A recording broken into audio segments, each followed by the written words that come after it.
नमस्कार, मी सुष्मिता. खूप दिवसानंतर आले आणि बघू शकता संध्याकाळची वेळ आहे आणि जसं संध्याकाळची वेळ आहे थंडी सुद्धा सुरू आहे आणि असं बघायला गेलं तर साप जास्त कुठे म्हणजे भेटत नसतात, म्हणजे साप बाहेर येत नसतात, पण असं भक्ष्यासाठी वगैरे येतात आणि जरी आले तरी आपल्याला कधी चुकून दिसतात आणि मग आम्हाला बोलता तुम्ही. जसं इथं बघू शकता, इथं बेडूक खात होता, बेडूकसाठी तो आला होता, म्हणजे अटॅक खातच होता आणि ते बघा त्यांनी भक्ष्य त्याचं खाल्लेलं सुद्धा आहे आणि ते चिकट किलबॅक आहे, ढोरिया म्हणतात, वेरुळा मराठीमध्ये.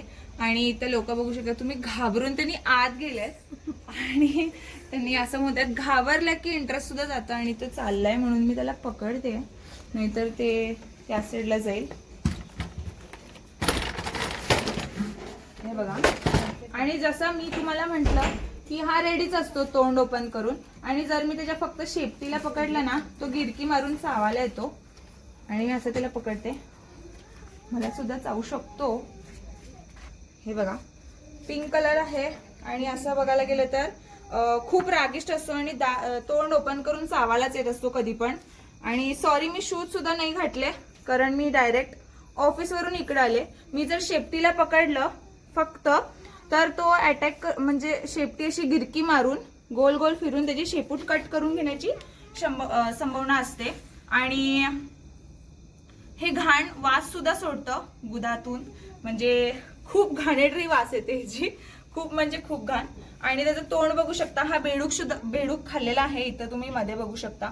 आणि हे पिंक कलरचं म्हणजे खूप रागिष्ट असतं आणि ह्या वेळेला तुम्हाला दिसलं आणि असाच हे बघा अटॅक करते. आणि असं सुद्धा आहे की आता हाच एक असा साप आहे की असं जरी असं भक्ष्याला वगैरे खायला आला किंवा तुम्हाला दिसला बाहेर कुठं पण, तर ह्यो एक असा साप आहे जो हत्तीसारखा असतो आणि एका ठिकाणी थांबून राहतो. गर्दी सुद्धा असेल, म्हणजे गर्दी असेल किंवा काही, तर ते असं थांबून जातं एका जागेला, लोकांना घाबरून जात वगैरे नाही. हा सगळ्यात रागिष्ट साप आहे आणि वेरुळा हे जे नाव. आणि सगळ्यात रागिष्ट म्हटलं तर भक्ष्याला जेव्हा तो खातो तेव्हा असं की ते भक्ष्य सोडत नाही, खाऊनच मोकळं राहतं किंवा कोणी पण येऊ द्या, असं म्हणजे हट्टीसारखा, दुसऱ्या सापांसारखा नाही. साप जरी असं दुसरे कसे घेतलं तरी पण सोडून जाऊ शकतात, असं त्याचं भक्ष्य तिथं सोडून ते साप जाऊन जातील कारण घाबरून वगैरे, पण हा तसा नाही. आणि हे बघा, असं तुमच्या घराकडे सुद्धा असे येऊ शकतात साप. जसं मी व्हिडिओमध्ये सांगितलं की घाबरून बायका आत गेले होते, तुम्ही आता पण बघू शकता त्यांनी आतच आहेत. माझ्या हातात जरी साप असेल तरी त्यांनी आत आहेत. एवढी भीती मनामध्ये असते.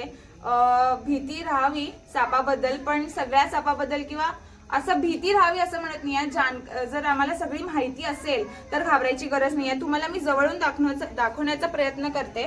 बघा किती डिझाईन वगैरे कशी आहे याची. आणि हा खूप चावतो साप. ह्या जर तुम्ही पण हा बिनविषारी आहे. हा साप खूप चावतो पण बिनविषारी आहे आणि ह्याला मराठीमध्ये वेरुळा म्हणतात जसं मी म्हटलं, आणि चिकट किलबॅक इंग्लिशमध्ये म्हणतात. तर कारण ह्याची डिझाईन जशी आहे त्याच्यामुळे ह्याला चिकट किलबॅक म्हणतात, चेक्सची असते. जर तुम्ही ह्याला ओळखला तर मग हे तरी चावतं खूप, पण तुम्ही जर ह्याला ओळखलं तर बिनविषारी सापांमध्ये अर्धे तरी तुम्हाला ओळखून जातील साप. धामण वगैरे तर तुम्ही सगळेजण ओळखताच. तर हा चिकट किलबॅक आहे, हा खूप चावतो, पण बघू शकता आता त्याचा स्वभाव सुद्धा की हा मला चावला सुद्धा नाही. आवडलं तर नक्की लाईक, शेअर, कमेंट, सबस्क्राईब सुद्धा करा. आमचं यूट्यूब चॅनल सुद्धा आहे, फेसबुकवरती सुद्धा आहे आणि इन्स्टावर सुद्धा अकाउंट आहे. सो कमेंट करून नक्की सांगा कसा वाटला व्हिडिओ. आणि जर तुम्हाला अशीच खूप सारी माहिती पाहिजे असेल किंवा सापांना जर ओळखावं असेल किंवा नॉलेज पाहिजे असेल तर आम्हाला नक्की फॉलो करा.